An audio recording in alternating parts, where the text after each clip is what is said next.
Hola, soy Leonor Prieto, directora científica de Laboratorios La Roche-Posay y L'Oréal Cosmética Activa, y hoy vamos a hablar de fotoprotección. Para ello vamos a comenzar viendo un poco qué es lo que vamos a trabajar hoy. Vamos a hablar del sol, el sol es amigo o enemigo, de principios de la fotobiología, de algo que es muy importante y cada vez más actual, que es el esposoma y el sol, y sobre todo la fotopolución, la fotoprotección y los tipos de fotoprotección que tenemos, la fotoprotección tópica, los tipos de filtros, cómo calculamos los factores de protección, cuáles son los retos de la fotoprotección tópica y cuál es la seguridad de los fotoprotectores. Lógicamente, como decíamos antes, el sol tiene un yin y un yang. Sabemos que tiene efectos positivos dentro de la salud de nuestra piel, es fuente de vida y energía, regula el sueño, es antidepresivo, sintetiza la vitamina D, que es muy importante para muchas funciones del organismo, es antihipertensivo y además en medicina se usa por sus múltiples efectos terapéuticos que puede tener sobre muchas patologías. Pero también tenemos una cara oculta y es la quemadura solar, la insolación, todas las fotodermatosis inducidas o fotoagravadas por el sol, la fotosensibilidad, la pigmentación y el bronceado de la piel, la fotoinmunosupresión, el fotoenvejecimiento o las alteraciones como el cáncer de piel. Y es por ello que tenemos que trabajar conociendo las ventajas, conociendo sus peligros y saber cómo los vamos a manejar. Para ello vamos a hablar en primer lugar de la fotobiología, una pequeña introducción de muchas cosas que ya conocemos y sobre todo esa parte, podríamos decir, que trabaja sobre la fotoprotección, que es algo que es muy importante y es cómo ver la ventana biológica del espectro solar. Sabemos que la radiación solar, pues los rayos gamma, los rayos X e incluso los ultravioleta cortos son frenados por la capa de ozono que está a nivel de la estratosfera y que van a penetrar en nuestra piel desde las radiaciones ultravioleta B, más o menos 280 nanómetros, hasta las radiaciones infrarrojas que van hasta el milímetro. En ese sentido, pues vamos a tener radiaciones ultravioleta B, ultravioleta a cortos y largos, la luz visible y la radiación infrarroja, fundamentalmente la radiación infrarroja A, puesto que el infrarrojo B y el infrarrojo C tienen poca penetración en la piel. Este conjunto de radiaciones solares que va a llegar a la piel y que va a tener diferentes efectos biológicos es lo que llamamos ventana biológica de la radiación solar.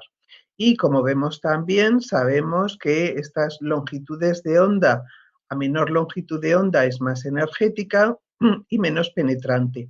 Con lo cual tenemos que tener siempre en cuenta que las radiaciones ultravioleta van a tener mucho mayor impacto en la piel que las radiaciones visibles o las radiaciones infrarrojas, aunque como sabemos la luz es policromática y al final todo suma. Muy importante saber que la radiación solar se modifica por múltiples factores y esto lo vamos a tener en cuenta a la hora de recomendar una fotoprotección que sea adecuada. Lógicamente, la capa de ozono que decíamos antes a nivel de la estratosfera nos va a proteger de esa radiación solar que es más nociva. De ahí que muchas veces cuando la capa de ozono pues, se ve interrumpida o se ve adelgazada, vamos a tener una relación con los daños e incluso con los cánceres de piel. También la latitud no va a ser igual tomar el sol en los trópicos o en la zona de Australia que tomarla en otras zonas donde la radiación incidente tiene un ángulo menor. Sabemos también que la altitud cambia la radiación solar, hay menos nubes y aumenta un 4% cada 300 metros, con lo cual cuando estamos a 1000, 1200 metros tenemos un 20% más de radiación solar. Las nubes nos van a cambiar también la incidencia del sol y aquí es muy importante recordar que los ultravioleta B y los infrarrojos se van a frenar por esas nubes, mientras que los ultravioleta A van a atravesarlas, con lo cual debemos tenerlo en cuenta también. La estación del año, por supuesto, y aquí también es importante Recordad que mientras que los UVB nos van a irradiar prácticamente en los meses de primavera-verano, el 50% de la radiación ultravioleta B va a estar concentrada en esos meses de máxima irradiación, los UVA prácticamente muchas veces van a ser mucho más iguales a lo largo de todo el año, con lo cual la radiación ultravioleta A va a ser mucho más constante y además muchas veces más intensa porque estamos mucho más expuestos, tenemos 20 veces más radiación ultravioleta A que ultravioleta B. También la hora del día, puesto que sabemos que los UVB son más intensos en las horas centrales del día, mientras que los UVA siguen la misma curva que la radiación visible. Es decir, tenemos que tener en cuenta siempre que vemos luz, vamos a tener esa radiación solar y esa radiación ultravioleta A presente. Importante también, si nos fijamos, que la radiación no solamente es la radiación directa que nos afecta a la piel, tenemos que pensar en esa radiación difundida por las nubes, por todo el ambiente, por eso pues es importante también pensar, hay más humedad, menos humedad, es decir, las condiciones climáticas nos van a cambiar esa radiación difundida y sobre todo muy importante también el albedo o la radiación reflejada. Si nos fijamos, pues dependiendo de dónde estamos o dónde vamos a tener esa radiación solar, va a ser diferente. La nieve sabemos que es un cuerpo blanco y que va a reflejar prácticamente el 80-90%, con lo cual casi estamos el doble de exposición, pero por ejemplo la arena también entre el 5 y el 25, depende que sea una arena más blanca o una arena más oscura, el agua o incluso el asfalto o la hierba no lo podemos desdeñar y lo tenemos que sumar a esa radiación incidente que vemos. ¿Cómo nos afectan las radiaciones en la piel? Pues hablemos de las más importantes que decíamos que son las radiaciones ultravioleta, ultravioleta B y ultravioleta A. Sí que es verdad que suponen, pues, dependiendo de los autores, entre el 7 y el 10% de la radiación total incidente. Sin embargo, como hemos visto, son las más energéticas y por tanto las que más van a afectar a la piel. Sabemos que los UVB son un 5% de esa radiación ultravioleta total y que los UVA suponen un 95%. Recordemos que los UVA se diferencian entre UVA cortos y UVA largos y son los UVA largos prácticamente el 75% de esa radiación, con lo cual, aun siendo menos energéticos, no son desdeñables. Todas estas acciones que conocéis perfectamente, las van a tener los UVB y los UVA. Los he separado en cuanto al peso específico que tienen en cada uno de ellos. Lógicamente, el UVB pues tiene esa síntesis de vitamina D, muy importante para todo nuestro organismo por múltiples funciones, no solamente por la fijación del calcio, como sabéis, sino que hay múltiples funciones, incluso esa protección inmunológica o protección anticancerígena. Pero sí que es verdad que esa síntesis está muy cerca de la banda más eritematógena de los UVB.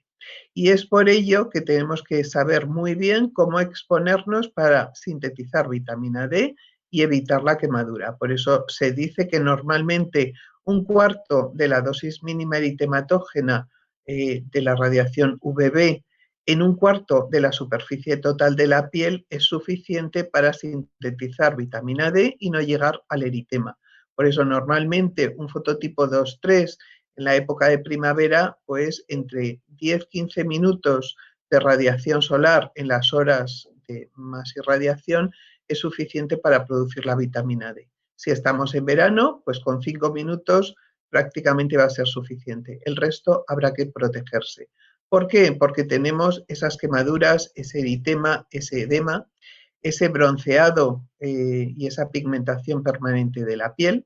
Y el UVA, que es menos energético, pero que va a penetrar hasta la dermis, va a producir hiperpigmentaciones, va a producir ese fotoenvejecimiento, esas arrugas marcadas, ese tono irregular, esas manchas, va a producir la mayoría de fotodermatosis, aunque ambos influyen, pero sobre todo esa, entre comillas, alergia solar, esa erupción polimorfa solar va a depender mucho de la radiación ultravioleta A o las reacciones de fotosensibilidad, fototoxia, fotoalergia.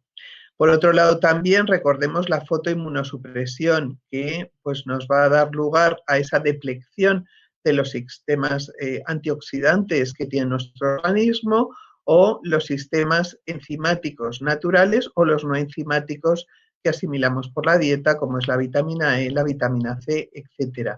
Se va a producir una alteración también a nivel de las células de Langerhans. Se va a disminuir su dendricidad, se va a disminuir su talla y su número, con lo cual, pues, es muy fácil que esa fotoinmunosupresión no va a afectar solamente a la piel, sino que además va a afectar a nivel sistémico de todo el organismo.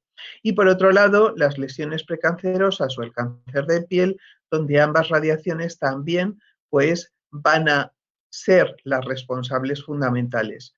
Los ultravioleta B a nivel directo porque van a atacar el ADN y van a producir esos dímeros de pirimidina ciclobutano, esos dímeros de timina que vamos a tener y esas alteraciones y esas mutaciones, y los UVA con una acción mucho más indirecta precisamente porque son grandes formadores de radicales libres y van a dar lugar también a esas alteraciones del ADN, fundamentalmente a través de la oxidación de distintas bases, como es la 8-hidroxiguanina. Por tanto, pues vemos que hay muchas acciones ligadas a las radiaciones ultravioleta.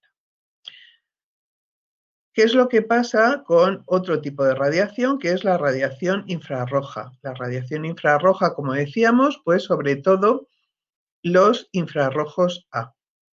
Los infrarrojos A van de los 700 nanómetros a los 1440 nanómetros y suponen un 30% de la radiación infrarroja, con lo cual aportan ese 13% de la radiación solar total de esa ventana biológica que decíamos, porque muchas veces equiparamos todo el espectro infrarrojo, pero realmente son los infrarrojos A los que van a dar lugar a ese aumento de los radicales libres, especies radicales libres de oxígeno, y al estrés oxidativo.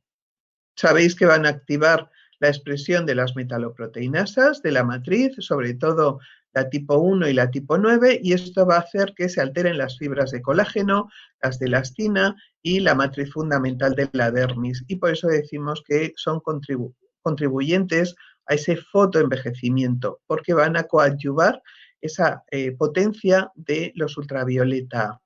También sabemos que esta capacidad calorífica que tienen los infrarrojos nos puede dar lugar a lo que llamamos el thermal skin aging, es decir, a esa alteración también de las fibras elásticas de la piel por calor y al fotoenvejecimiento por este calor. Y esto se ha visto mucho en las profesiones que están expuestas a grandes temperaturas, como pueden ser panaderos, soldadores, etc.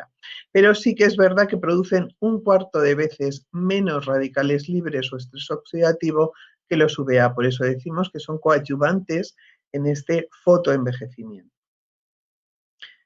Y aunque entre medias estaba la luz visible, la he dejado un poco para el final porque ahora pues es mucho tema de actualidad esa radiación de luz visible y sobre todo la de alta energía. La luz azul, que es la que está más cerca de la radiación ultravioleta. Y últimamente pues también oímos otra acción que es el digital photoaging. Y se habla mucho de las pantallas y de la luz azul que emiten muchos dispositivos. ¿Qué es lo que hace la luz azul? La luz azul, como vemos, el espectro visible tiene 6 colores, le añadimos a veces el violeta, pero sería de la radiación ultravioleta, y estos colores, pues el azul está más cercano a la radiación ultravioleta y el rojo, como decíamos, más cercano a la infrarroja. Se ha visto que esta luz azul produce hiperpigmentaciones persistentes en los fototipos altos, fototipo 3 y 6, produce hiperpigmentaciones postinflamatorias y también estrés oxidativo que coadyuva el fotoenvejecimiento. ¿Qué es lo que pasa en estos fototipos? Pues lo que se ha visto es que a nivel de las membranas celulares existe una proteína que ya conocemos también porque existe pues también en nuestros ojos y es importante para la visión de los colores, que es la opsina 3. es una proteína de la familia de las rodopsinas también, y que esta opsina 3 lo que va a hacer es activar la síntesis de melanina mucho más rápidamente en aquellos individuos melanocompetentes, es decir, en fototipos más oscuros. Se ha visto que esta opsina prácticamente no va a expresarse en las membranas celulares de los fototipos más claros y por eso en estos fototipos oscuros va a tener mucha más repercusión, como decíamos, pero fundamentalmente la luz visible, la luz azul, va a ser una gran hiperpigmentadora. ¿Qué es lo que pasa cuando hablamos de luz visible? Pues cuando hablamos de la luz en las pantallas, que ahora está muy de moda, sí que es verdad que se ha demostrado su acción, como decíamos, sobre la retina, su acción sobre los ritmos circadianos y la calidad del sueño, pero realmente tiene una baja intensidad de emisión y además emite en la zona del espectro que va a estar más cercana realmente a la parte de luz más verde, es decir, a una luz que no está tan cerca de la radiación ultravioleta. Por eso decimos que el potencial de pigmentación que tiene es mucho más bajo y que para tener una dosis mínima pigmentaria necesitaríamos más de 150 horas o 200 horas seguidas de exposición a las pantallas.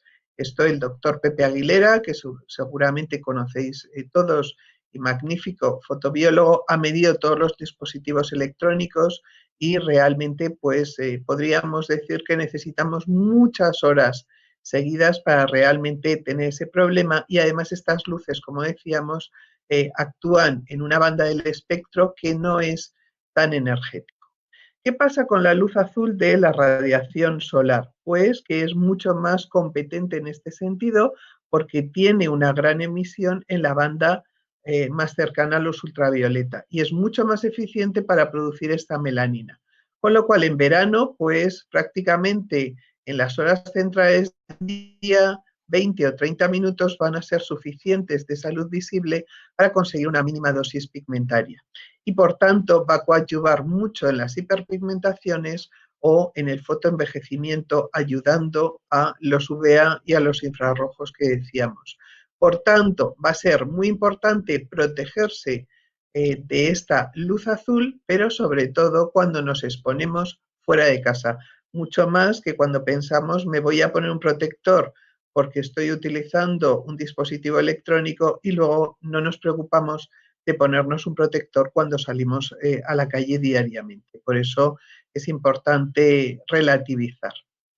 Importante también pensar cuáles son los elementos activos frente a esta radiación lumínica de alta energía, frente a la luz azul, porque aquí no van a ser muchas veces los filtros ultravioleta y B, porque son selectivos de esa banda del espectro, o los antioxidantes, aunque sea productora de radicales libres. Los protectores frente a la luz azul de esa alta energía son los óxidos de hierro, es decir, los productos que se utilizan en los pigmentos, en los maquillajes, protegen frente a la luz azul. Si nos fijamos, para conseguir un beige se utilizan 3 óxidos de hierro, el amarillo, el rojo y el negro que tenéis ahí.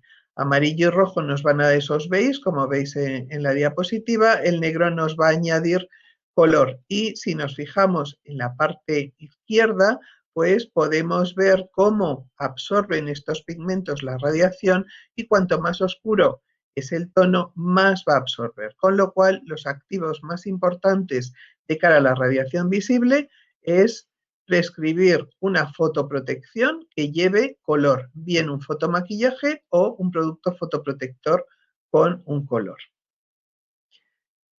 Y otro punto que va a ser muy importante es, como decíamos, el esposoma y el sol. Sabemos que el esposoma son todas aquellas exposiciones que van a afectar de forma interna y externa a las personas desde el momento de su concepción a lo largo de toda su vida y que todo esto se va a sumar. Y sabemos que hay pues múltiples factores que nos van a afectar sobre todo al esposoma de la piel, porque el esposoma es un concepto mucho más amplio y es un concepto, vamos a decir, de salud. Pero si nos fijamos aquí, pues el esposoma, que fundamentalmente en la piel afecta Pues la radiación solar, la contaminación, el humo del tabaco, la temperatura, la dieta, el estrés o la falta de sueño. Se han definido pues estos 7 factores como los factores fundamentales del esposoma. Si nos fijamos, hay 2 que predominan por encima de todo, que son la radiación solar y la contaminación atmosférica. Y además, cuando se unen, sol y polución tienen lo que llamamos ese efecto catalítico. Y de ahí, por tanto, que van a aumentar, como vemos, hasta 3 veces y media más la producción de estrés oxidativo de las ultravioleta A fundamentalmente. Y por ello es muy importante que cuando tenemos esa radiación solar y esa polución tengamos también no solamente filtros, sino que además trabajemos con sustancias que disminuyan ese efecto catalítico, como pueden ser los antioxidantes o las texturas antiadhesión. Y por eso vamos a trabajar en este sentido, como veremos luego en la radiación solar. Como decíamos antes, estas fuentes de contaminación, que sobre todo es el ozono, fijaos que decíamos que el ozono en la estratosfera nos protege de esas radiaciones solares nocivas, pero a nivel de la troposfera, a nivel del suelo, es uno de los mayores contaminantes y es uno de los que más afecta en esta fotopolución que decíamos. Los hidrocarburos poliaromáticos, bueno, pues de las fábricas, del humo de los coches, etcétera, y la materia particulada, esas partículas también procedentes de todas las fuentes de contaminación, van a ser capaces de incluir dentro de su estructura estos hidrocarburos poliaromáticos o este ozono. Con lo cual, cuando lo unimos a esa radiación solar, sobre todo a la radiación ultravioleta, como decíamos, se va a producir ese estrés oxidativo y ese aumento de radicales libres que va a alterar la barrera cutánea, o sea que no solamente va a tener impacto en las arrugas, en la pigmentación, sino que va a tener impacto a nivel de toda la piel, incluso además a nivel del microbioma, porque se ha visto que el microbioma cambia en zonas de polución o contaminación y en zonas que tienen menos cantidad de esta contaminación.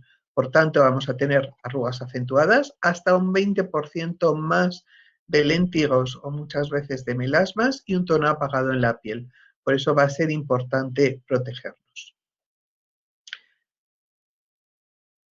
¿Qué es importante también, como decíamos? Pues lógicamente esa fotoprotección de la que hablábamos antes. ¿Cómo vamos a proteger la piel frente a todos estos elementos o a todos estos efectos que hemos visto?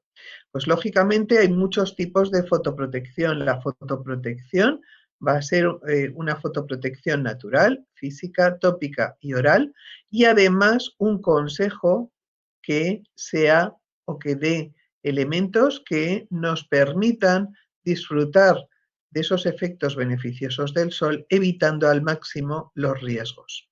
Sabemos, como decíamos, que tenemos pues diferentes tipos de fotoprotección.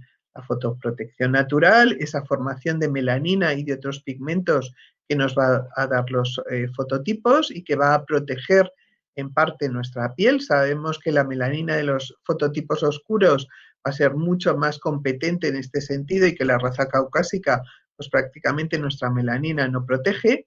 Sabemos también que tenemos elementos que van a evitar esas alteraciones del ADN y esas mutaciones, la proteína P53, que es nuestro guardián del genoma, pero que también llega un momento que se agota, o podríamos decir, ese aumento de la mitosis por estimulación de la radiación solar y esa hiperqueratinización, ese engrosamiento de la capa córnea para hacer frente al sol. Pero sabemos que no es suficiente, que estas reservas y estos protección se agota, que no es igual de unos individuos a otros, ni dentro del mismo individuo es igual en todas las zonas.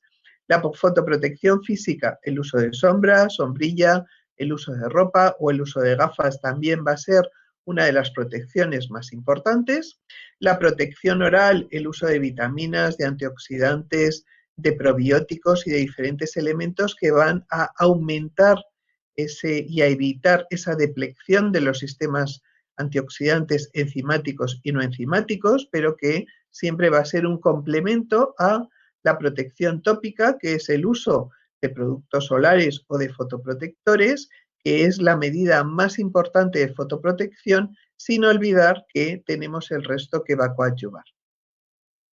Y para hablar de esta fotoprotección tópica, pues lógicamente tendríamos que hablar de que los productos fotoprotectores, su activo más importante son los filtros. Y para conseguir un sistema de amplio espectro, vamos a contar con filtros minerales, filtros orgánicos y antioxidantes, que muchas veces se llaman filtros biológicos, pero que realmente no son filtros. Filtros son los filtros minerales y los orgánicos, y así están descritos en el Reglamento Cosmético Europeo.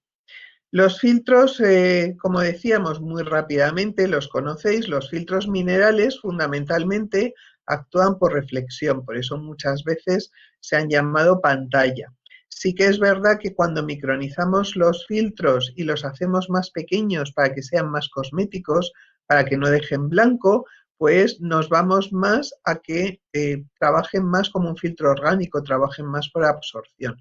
Y si nos fijamos en la curva de abajo, cuando tenemos un filtro mineral que tiene una partícula muy grande, sí que hace este espejo y prácticamente protege toda esa banda de ultravioleta B e incluso el visible, pero que cuando lo micronizamos o lo hacemos nano, que suelen ser los que llevan los productos que solemos tener hoy en día, fijaos cómo se va a la banda de los ultravioleta B, es decir, que el filtro mineral nano pues prácticamente tampoco protege del UVA, con lo cual pues no es tan fácil hacer un producto solamente con filtros minerales de amplio espectro. Los filtros orgánicos, que son derivados, son moléculas derivadas de la química del carbono o química orgánica, lo que hacen es absorber esa radiación energética de alta energía que tiene la radiación ultravioleta A, combinarse con ella y emitir esta radiación en forma de baja energía. Son como una central térmica que cambian. Por eso son específicos de una banda determinada del espectro, en los UVB, los UVA, o tenemos hoy en día filtros mixtos.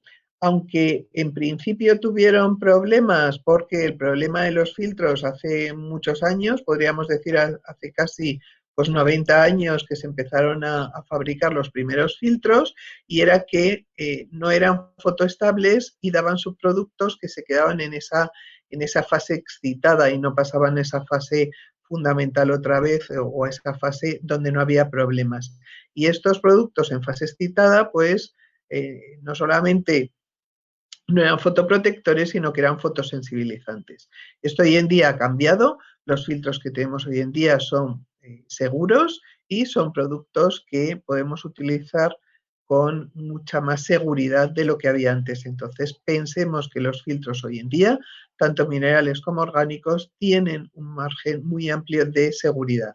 Y por último, los antioxidantes, que son elementos, como ya conocemos, pues extractos vegetales, vitaminas, aguas termales que contienen selenio, enzimas como las catalasas, etcétera, que lo que van a hacer es ceder esos radicales, esos electrones, perdón, a esas moléculas que han formado esos radicales libres para neutralizarlos, con lo cual siempre decimos que los antioxidantes o llamados filtros biológicos lo que van a hacer es complementar esta acción de los filtros ultravioleta A y B, porque la pantalla total no existe. Entonces tenemos que ir poniendo barreras que ejerzan esa acción.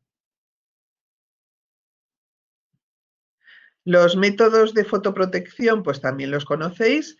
El factor de protección solar, el SPF, que es el número que va marcado en grande en los productos, pues es un ensayo, hoy en día es una norma, es la norma ISO 24444, se hace en vivo con una serie de fototipos y de personas, y lo que vamos a hacer es irradiar esas zonas, como veis, diferentes ventanas, vamos a irradiar con una lámpara de xenón y vamos a medir el eritema, por eso decimos que es una medida del factor de protección ultravioleta B.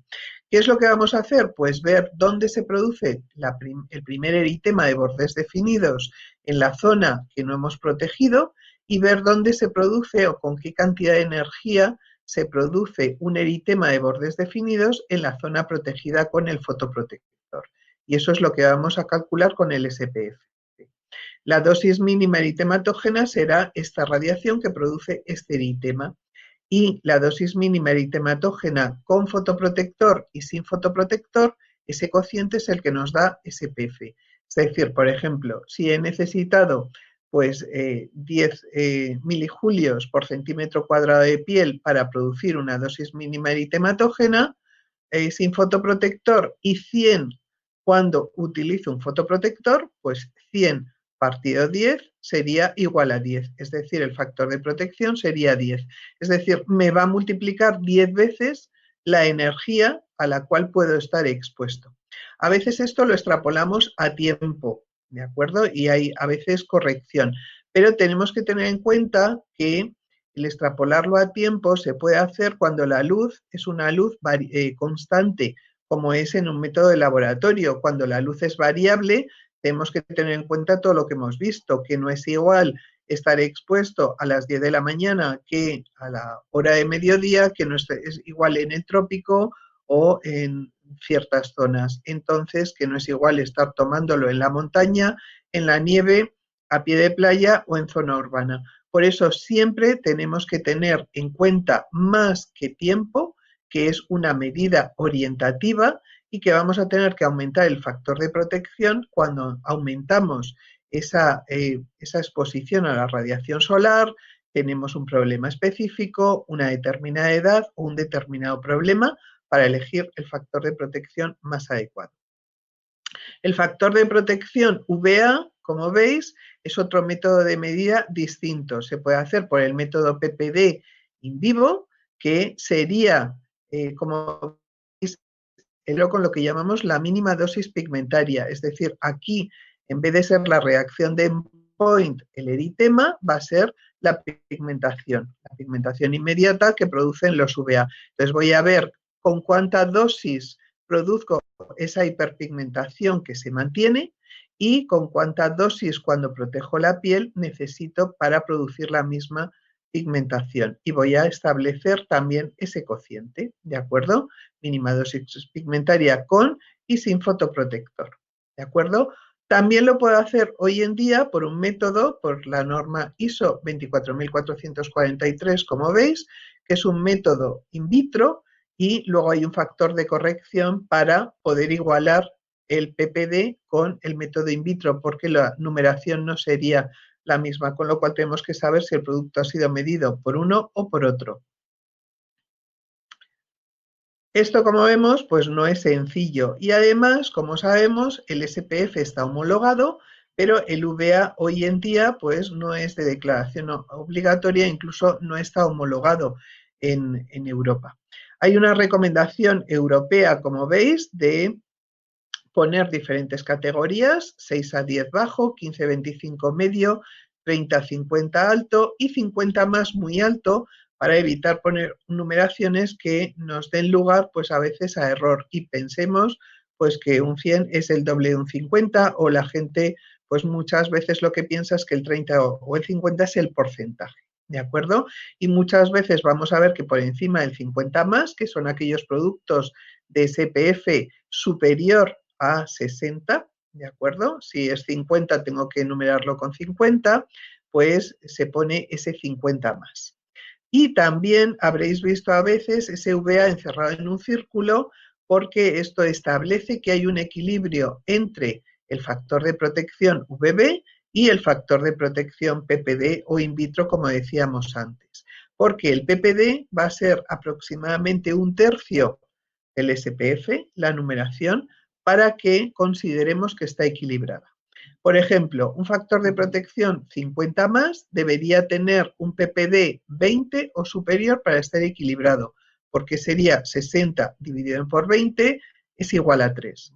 Si tenemos un UVA más alto, pues cuanto más alto, es decir, cuanto más pequeño sea este cociente, quiere decir que vamos a tener una protección muy alta en B y todavía una protección mucho mayor en A, porque como hemos visto, la radiación UVA nos va a fomentar también ese envejecimiento, esa fotoinmunosupresión y va a dar también lugar a ese cáncer de piel, como decíamos. Importante en todo esto también no solamente es contar todo esto, sino saber que tenemos un amplio espectro. Es decir, que tenemos filtros UVB y UVA, como veis, diferentes filtros para poder compensar desde el UVB, UVA cortos y UVA largos. Si queremos trabajar sobre la luz visible, tendremos que utilizar productos que lleven pigmentos, óxidos de hierro, y el daño infrarrojo con aquellos complejos antioxidantes. Y además, como decíamos, pues para evitar la polución, los complejos antioxidantes o las texturas antipolución. Importante también la fotoestabilidad, porque muchas veces el producto puede tener un SPF muy alto, pero al cabo de media hora, como veis, el producto se ha degradado y es fotoinestable, y entonces tenemos una curva antes y después de la exposición que va a variar mucho, o que el producto realmente sea fotoestable durante horas. Muchas veces los grandes productos, los filtros fotoestables, van a ser estables durante más de 4 o 5 horas, pero siempre, esto es para nosotros, vamos a recomendar la reaplicación a sol intenso al cabo de las 2 horas, ¿de acuerdo? Para que no caigamos en esa historia que sería, como sé que el filtro es muy estable, pues ya no me lo reaplico y al final voy a tener problemas de sobreexposición. Entonces, siempre buscar estudios de fotoestabilidad en los productos y recomendar a vuestros pacientes que se reapliquen el producto y que se lo pongan de forma generosa. Otro elemento también, la remanencia o la resistencia al agua, que se mide con baños, generalmente con 2 o 4 baños, resistente o muy resistente, no hay secado con toalla y el producto no debe disminuir el 50% de su valor inicial de SPF. Este es un método también que está homologado y que es el que utilizamos los fabricantes. Y luego, pues, ¿cuáles son los retos de la fotoprotección tópica? ¿Cómo vamos más allá de todo esto que hemos explicado? Pues los retos hoy en día es filtrar al máximo los UVA largos. Todavía nos queda esa banda que está más cercana a la luz azul y por eso se ponen antioxidantes como las vitaminas, la vitamina C, la vitamina E, la carnosina, la baicalina, las aguas termales. ¿Cómo proteger de esa luz azul que lo hemos visto siempre con pigmentos? ¿Cómo proteger mejor con menos filtros, hacer el producto más fotoestable, más resistente, adaptarlo al contorno ocular para que no pique? Pues con nuevas tecnologías como el Air Lithium, que bueno, pues es un derivado de sílice que va a absorber 100 veces su peso en agua y se va a utilizar en las texturas de tacto seco. Los wet skin, que lo que van a hacer es permitir que cuando la piel está húmeda podamos aplicar el producto de forma homogénea. Productos de alta cobertura que los pigmentos van recubiertos con sílice y nos van a mantener esa resistencia al agua, al sudor, a la arena, o tecnologías como la tecnología Netlock, que bueno, pues es importante también. Con lo cual, como decíamos, sistemas antioxidantes, esa textura antipolución que va a evitar que estas partículas y estos gases se absorban, y por eso es muy importante para esa fotopolución que decíamos, y la tecnología Netlock de la que os hablaba antes muy rápidamente, pues que sepáis que es una nueva tecnología que va a optimizar la distribución de los filtros, porque muchas veces si dejamos entre un 1 o un 5% sin cubrir bien con un producto, vamos a perder hasta un 50% de eficacia. Vamos a aumentar la resistencia al agua, al sudor y a la arena, vamos a mejorar la estabilidad de los filtros, vamos a hacer el producto más cosmético, más invisible y además lo vamos a poder aplicar en el contorno ocular. Esta tecnología se basa en un polímero específico que forma una emulsión sin tensioactivos, recubre los filtros de unos microcristales gelificados, encapsula los filtros y, como podemos ver, la ventaja es que la emulsión es mucho más homogénea. A la derecha tenéis el producto con una tecnología Netlock, me va a dar esa protección, esa resistencia. El producto no va a migrar y lo voy a poder poner en el contorno ocular sin que pique. Me va a dejar un acabado invisible y además, como podéis ver en la gráfica de abajo me va a aumentar el factor de protección, tanto el UVB y sobre todo el UVA, con un 35% incluso menos de cantidad de filtros, y me va a hacer el producto más fotoestable porque el filtro está recubierto, está protegido. Con lo cual podemos apreciar, cuando lo vemos a través de una cámara ultravioleta, cómo la disposición es mucho más homogénea, es mucho más cubriente, e incluso, como veis aquí, al cabo de un día de situación normal pues de movernos, de comer, de tener deporte, podemos ver cómo el producto se sigue manteniendo. Y por otro lado, también algo que ha sido importante y bastante revolucionario es conseguir una protección solamente mineral de amplio espectro. Y como decíamos antes, no es fácil. Esto se ha conseguido gracias a combinar estos productos, a utilizar un solo filtro, como es el dióxido de titanio, pero de 3 formas galénicas diferentes. Yo os decía, el tamaño de partícula es importante, y lo que se ha hecho es utilizar un dióxido de titanio nano para proteger esa banda de UVB, un dióxido de titanio micronizado para proteger esa banda UVB y esa banda UVA, y un dióxido de titanio blanco normal que funciona como pigmento blanco, que lo que va a proteger es incluso hasta esa banda del visible, unido a pigmentos minerales, óxidos de hierro, es decir, un producto con color, que además podemos poner elementos hidratantes como es el ácido hialurónico, como es la glicerina, elementos antioxidantes para evitar esa polución, esa acción de los infrarrojos y del visible que decíamos antes, y complementar los filtros, con lo cual en un solo producto tenemos un fotoprotector, como veis, de muy alta protección, no solo UVB, sino protección UVA. Fijaos que vamos a tener ese producto muy alto en B y en A, un producto fotomaquillaje y una crema de día, porque además hidrata y permite evitar ese fotoenvejecimiento. Con lo cual, pues hoy en día tenemos opciones para todos los gustos. Todas las personas se pueden proteger ampliamente. Y por último, simplemente una pincelada en decir que todos los productos cosméticos están regulados por el Reglamento Europeo de Productos Cosméticos, cuyo objetivo fundamental es la seguridad de los consumidores y que haya una correcta información para que puedan elegir adecuadamente el producto, y que además en este Reglamento Cosmético Europeo hay productos que están controlados, es decir, regulados, y están en los anexos 2 al 6. Todos los podéis consultar, este reglamento cosmético, en la Asociación Española de Medicamentos y Productos Cosméticos. Hay 1.378 sustancias prohibidas, que están en el anexo 1, 287 restringidas, es decir, las puedo utilizar con restricciones dependiendo para qué las voy a utilizar. Por ejemplo, si utilizo un agua oxigenada, no va a ser igual para la decoloración del pelo, o va a ser para la aplicación de un producto de higiene, un producto de cuidado de la piel, o esta sustancia puede estar prohibida en otros productos. Y luego los anexos 4, 5 y 6 que regulan los colorantes, los conservantes y los filtros solares, que están en el anexo 6. El resto de ingredientes que se ponen van a ser responsabilidad del fabricante, que haga la correcta evaluación de seguridad. Por eso, evidentemente, no todos los cosméticos son iguales. Yo siempre digo que hay cosméticos que van a ir por el 5 y cosméticos que van por la matrícula de honor y tienen un dossier, como todo, mucho más regulado. Pero todos van a estar ahí. Y sobre todo los filtros, que recordemos muy bien que están regulados, es decir, solo podemos utilizar aquellos que están admitidos y en la concentración que está admitida.